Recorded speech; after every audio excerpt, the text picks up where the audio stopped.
Hello everybody and welcome back to round 3 of the GameCore Championship series GameCore Championship event for Season 3. My name is James Reed, I'm your commentator. We are back again here. We'll be watching Bob Martin on your left. He's a Buffalo player that I'm relatively familiar with.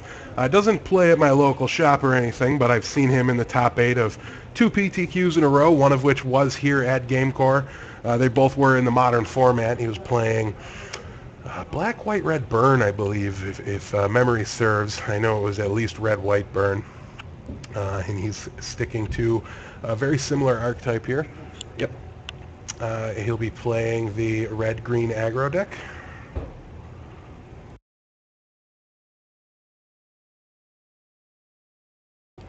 And his opponent is Mike Cruz, who won the last standard event that we did here with a Reanimator deck. His was junk at the time. He's now playing the 4-color deck. I believe Adam Prozac is kind of the main mastermind there of that particular list.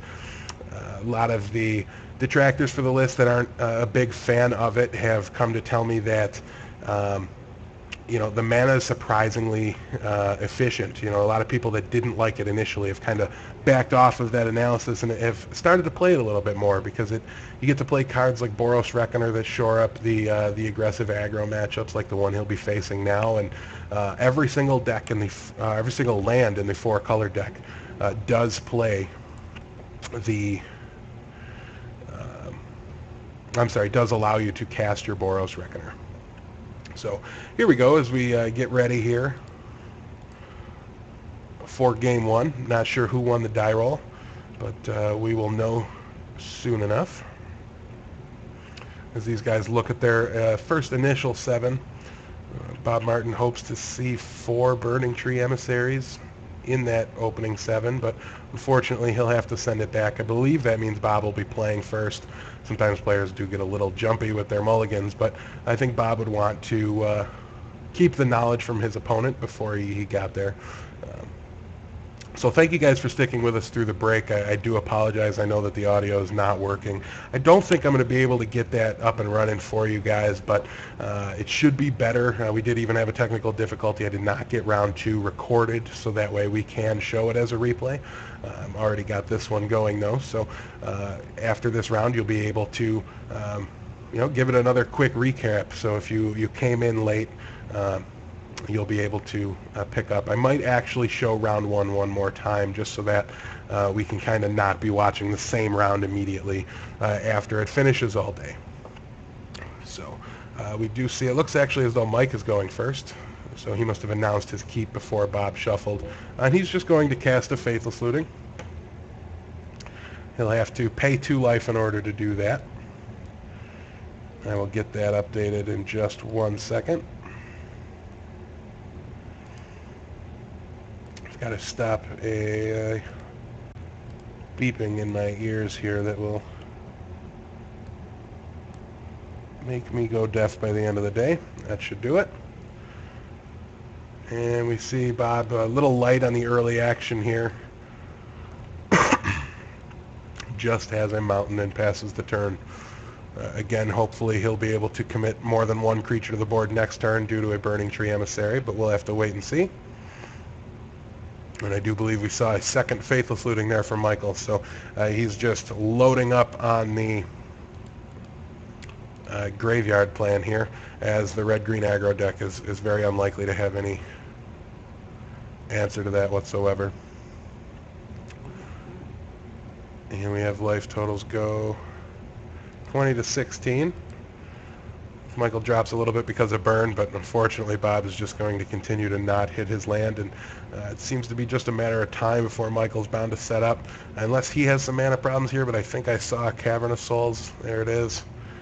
That's going to definitely slow things down for him, and he's going to hit for 3, making it 17 to 16.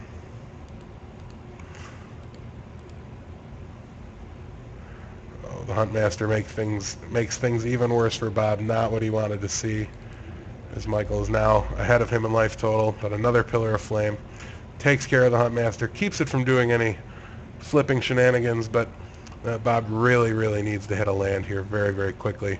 Uh, as it stands now, he's already starting to stare some frag tusk, plans down. Should be very difficult for him to deal with once they start coming in. And Bob drops down to 12. So slipping in the wrong direction very quickly here for Bob, the traveler here. Oh, and another Huntmaster of the Fells. These guys are keeping a brisk pace here.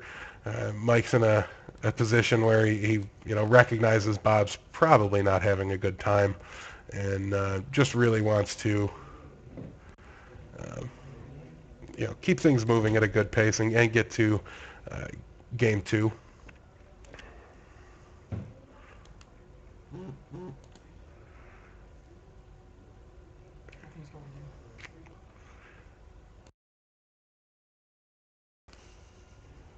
I see. We'll see what Mike's got here to essentially finish off the game, as Bob's already down to 3 life. Can you help us out?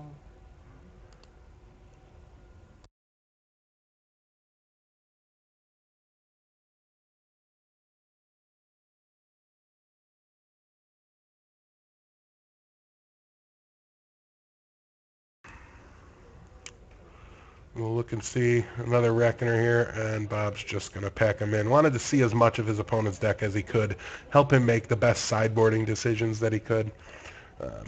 But that was not a game that was going to really go in Bob's favor starting from turn 2. The beauty of his deck in this matchup is that he just gets to be so aggressive, and he obviously needs to have lands in order to showcase that aggression and pressure the opponent, keep them from doing anything too overpowered with all their mana. Michael had a good hand there, but he was not able to really do what the Reanimator deck does. He saw in Burial Rites, got it into his graveyard, didn't have the big threat, and really was just able to capitalize on the land problems by just laying out a couple of Boros Reckoners, knowing that all he can do is burn them away. And given the state of the game being where it was, that was not going to be a winning proposition for Bob, and he had to do what he had to do, but he just bought as much time as he could and saw as many different cards from his opponent as possible.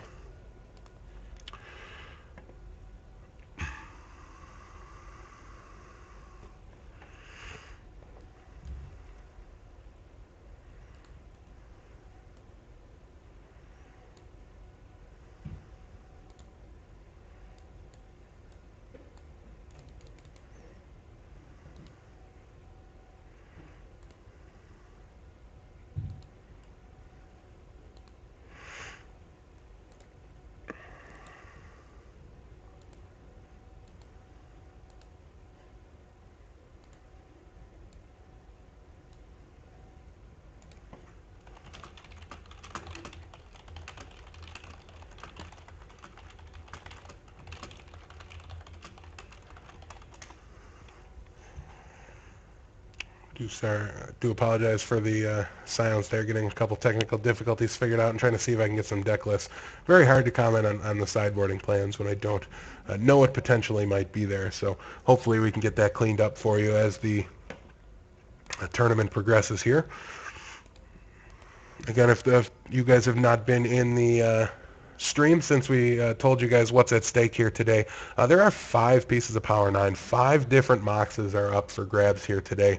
The players will get to draft in the top 8. Like, after the top 8 is played out, according to standing, the players will draft prizes. Okay, so whoever's in first place gets their first choice of any of the unlimited, or there's 4 unlimited near mint Moxes up for grabs. There's 1 collector's edition Mox and 3 unlimited dual lands in the prize pool as well. So all of these players are very interested and very much so hoping to make a push late into this tournament, make it into the top 8, and assure themselves a very nice prize to go home.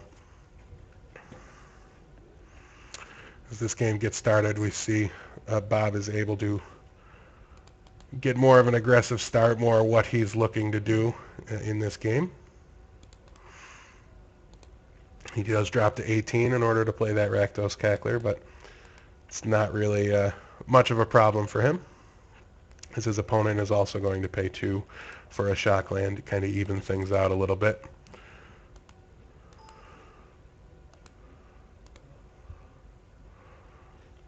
And we will see Mike drop to 16 here.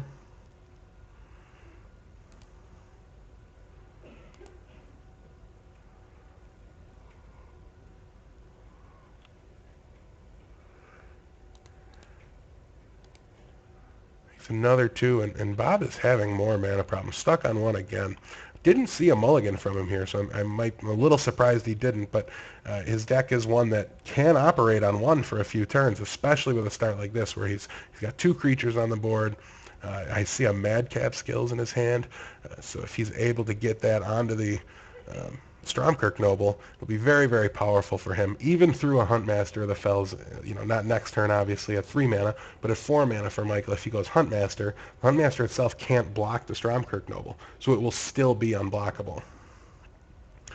And Madcap Skills is a great way to get around a Boros Reckoner, but I don't think he drew it. I think he drew another Rakdos Cackler, so seeing all Bob can do on 1 land, unfortunately, it's just not likely to be enough.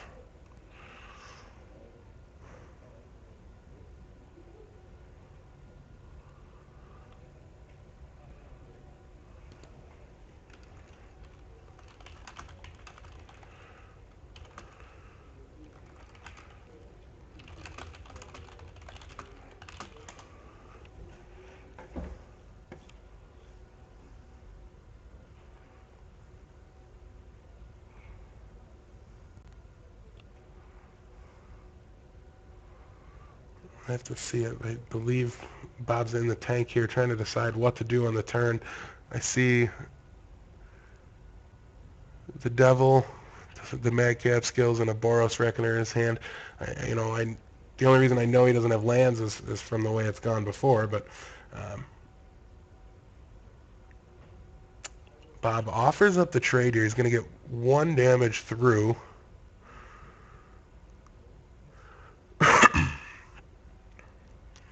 Which clears both of them, but then I'm pretty sure he's just got the burn spell, likely a Pillar of Flame, finish off the Boros Reckoner, and allow him to try to reestablish a board presence, and that is what his plan is here. So 18 to 13 is the life total.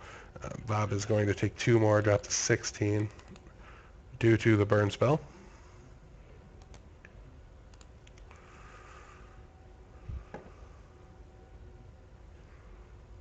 And there's that pesky Huntmaster. And Bob has to draw a land here because he has to keep that Huntmaster from flipping. And this is where Mike's best move is to play nothing. It'll just bury Bob and really allow Mike to just completely take this game over. So you just lay your land, pass the turn. Attacking is smart, obviously, as well, since Unleashed Rakdos Cackler cannot block. Mike is going to do something here. Not exactly sure what, but 14 to 11 are the life totals. Got a little behind. I do apologize. Maybe a Boros Reckoner here for Mike. Certainly not a bad play. I just question whether or not it's actually optimal or not.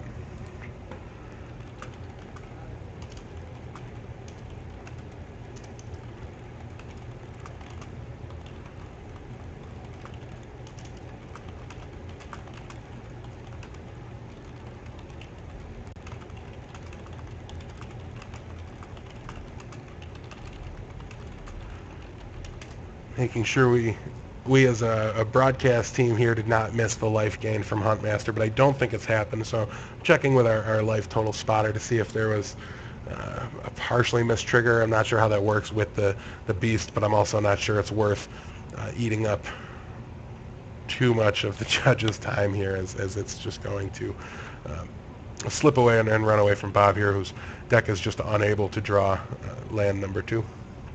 Really a shame. Bob is a very quality player. I love watching him pilot these aggressive aggro decks. Mike has been kind of a consummate Reanimator player for a little, a good little bit now. So it's always nice to see him get to flex his muscles with the newest build of the archetype that he's been playing for quite some time.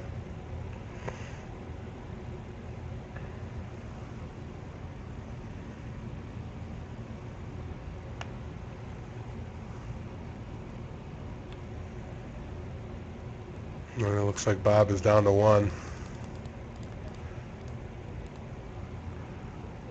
Scoop phase, I can imagine. Yeah, and I guess so. Handshake there from Bob as this round just slipped away from him. Never sees second land.